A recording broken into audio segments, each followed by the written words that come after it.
Hello, everyone, and welcome to another episode of EHailing Hacks. Today, we're going to talk about safety. I have 21 tips for you to use to stay safe on the road as an e-hailing driver.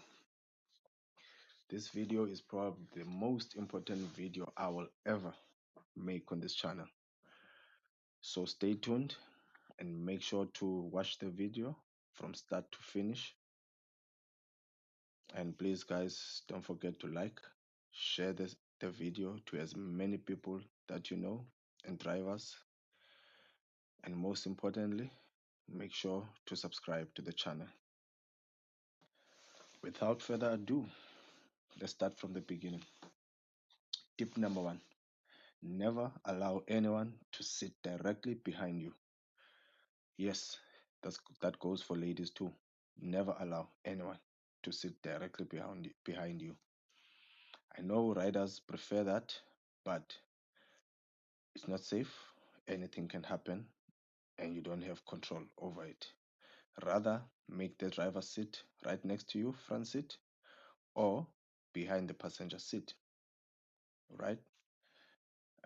More especially men. Never allow men to sit behind you. So that's tip number one for you. Tip number two, cancel immediately if a rider says they'll pay at the destination. That's a risky business. A lot of people have been hijacked because riders say they'll pay at the destination. But how do you know? How do you find out if the rider will pay at destination? What I usually do is I ask them, will your money need change? How much change will you need? And they will obviously reply with, I have 100 rands and I'll need 30 rands change. Or, no, my money won't need change. Or, someone will pay for me at the destination. That's when you tell them immediately that you cannot accept that, or you try and find out who will be paying there. But to be safe, you'd rather just cancel the trip and look for another trip. Number three, always wait for trips in safe public areas. When you just dropped off a client, don't wait around there. Doesn't really matter which area you are, especially the location of dangerous zones. Do not wait around there. Look for look for a police station, a mall, fuel station, all these busy public spaces. Look for a place like that. Be around people. Don't ever isolate yourself. So make sure when you're waiting for your ride, go to the nearest a public spot you can safely wait to. Number four, there's no truly a safe pickup point. What this means is that you should always be vigilant. It doesn't matter if you're working in the suburbs, always be vigilant. Criminals are chance takers, and criminals are everywhere. Also, you can pick up someone from the safe area, but where is the destination going? Is it also a safe area? So, at all times, always be vigilant. Doesn't matter where you're picking up. Don't just go to that area and think that it's a safe area. Then you start pressing your phone, start answering your WhatsApp messages, etc. Always be vigilant. Look around, check all your three mirrors, and check also in front of you. Number five, stay highly vigilant while waiting for passengers.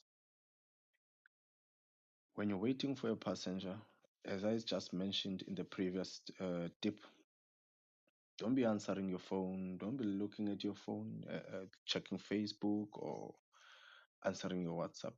Be vigilant at all times. Look around. Look at all your three mirrors. Check your rear view mirror. Check the front. Check your side mirrors. Always be ready. Always be ready for anything. Number six, do not stop exactly at the pickup point. if the rider is not visible.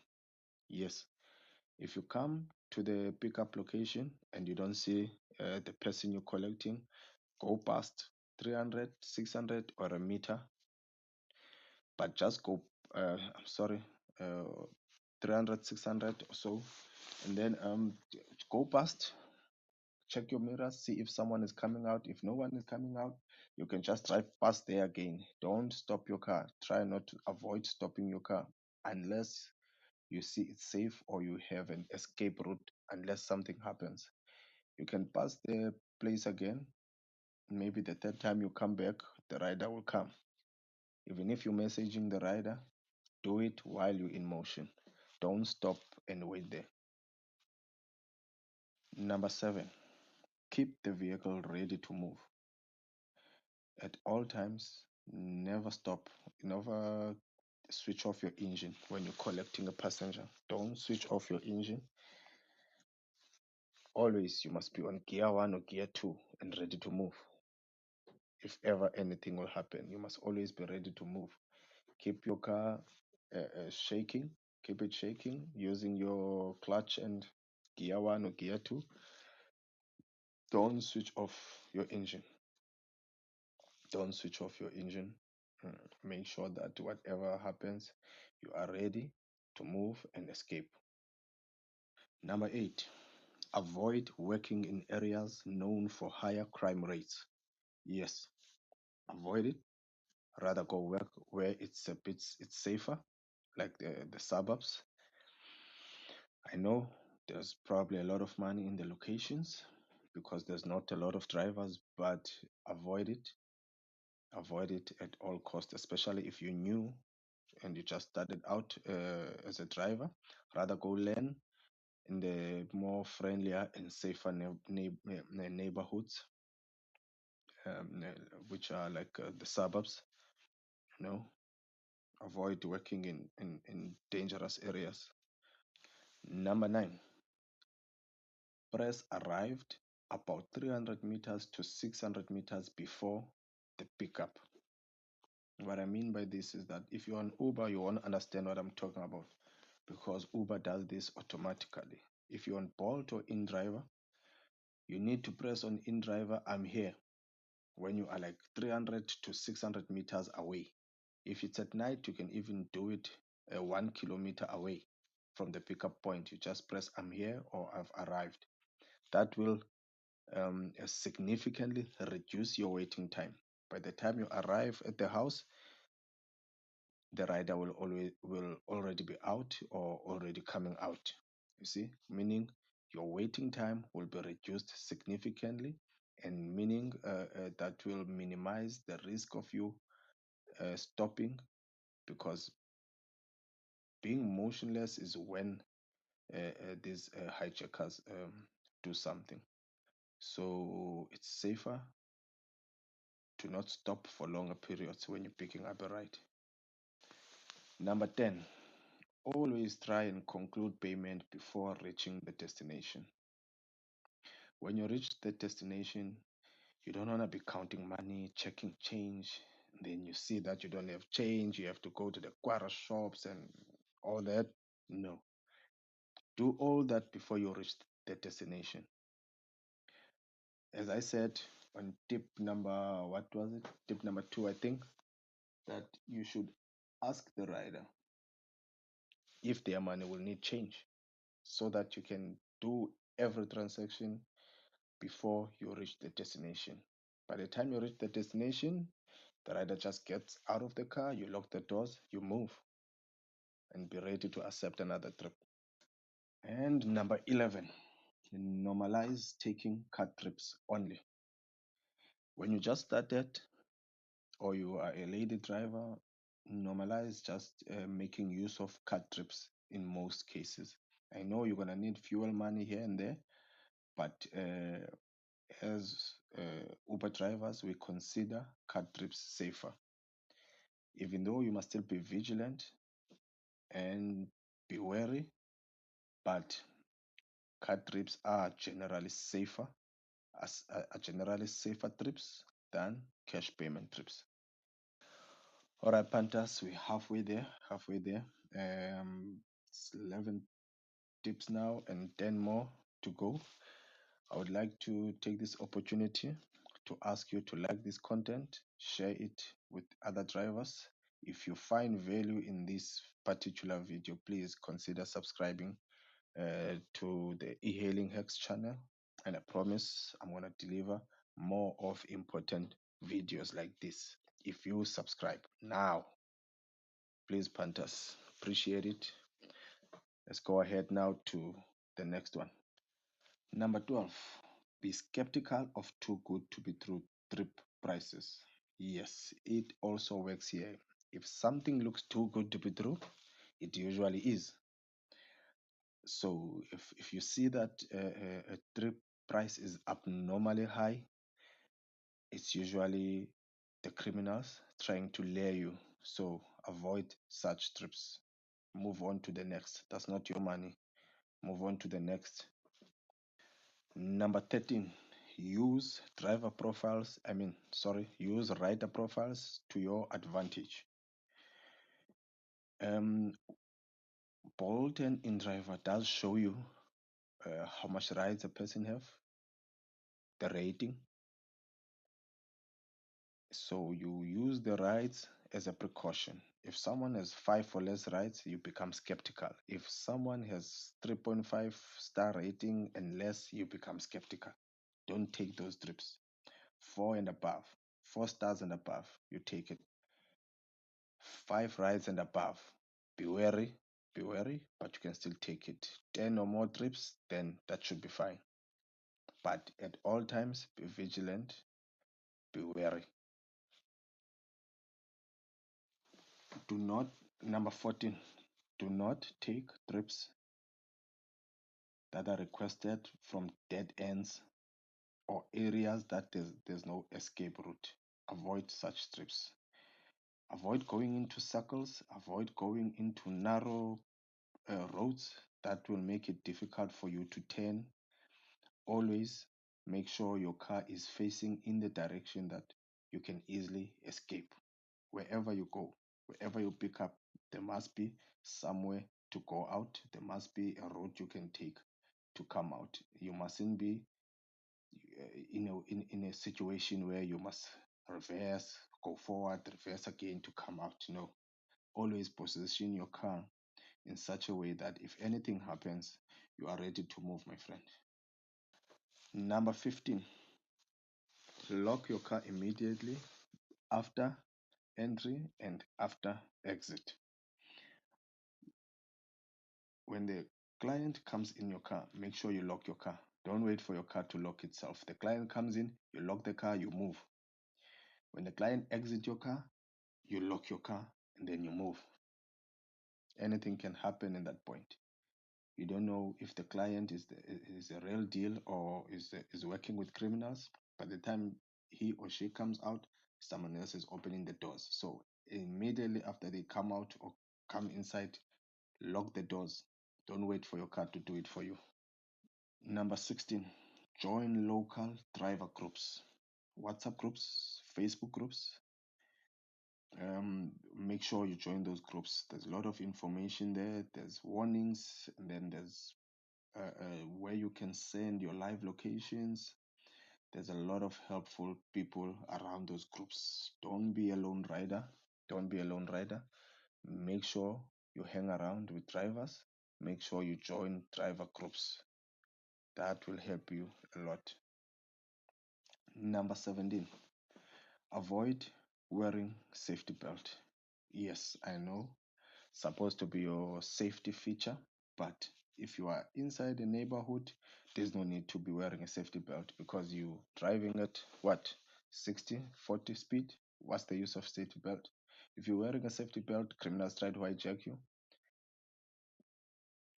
How are you gonna react or even escape quicker? Because sometimes you need to abandon the car because the criminals are already inside. If you're wearing a safety belt, it will be difficult. It will also be hard for you to even fight them off because you have this rope around you. Only put on your safety belt on highways and freeways, not inside neighborhoods. please. Number 18, don't drive branded cars. You see these cars written Bolt, Uber, InDriver, etc.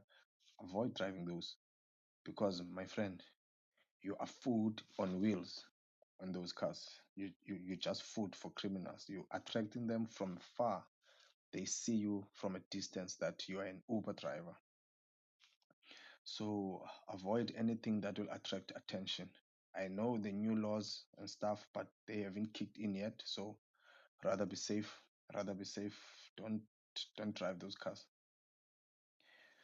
Number 19, do not take courier trips at night.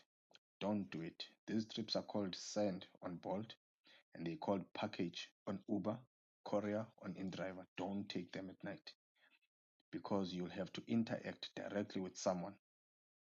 You'll have to open the window for them. They'll have to put their hands through your car, giving you the package. That's a risky business at night. Don't take, I won't even say avoid them. Do not take them. Don't take package trips at night. Number 20, almost there, guys. Number 20, call the client. It is very important to make use of the call feature on the e-hailing apps. Make sure to call the client. Most of the time, you don't even need airtime. You can use the apps to call the client. If it happens that you have to use your airtime, use it. When you call the client, you can hear the voice. I mean, you can hear the voice of a para or a criminal.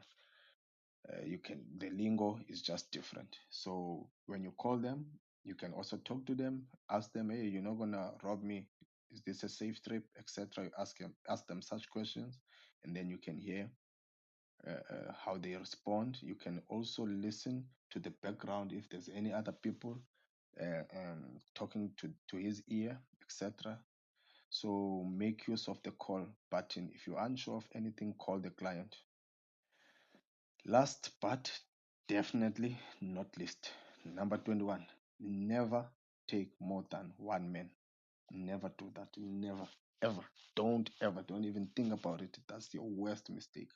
Don't ever take more than one man. Day or night, don't take them. Coming from work or not, don't take them. Don't take them. One man, more than one man is just trouble. It's just asking for it for robbery.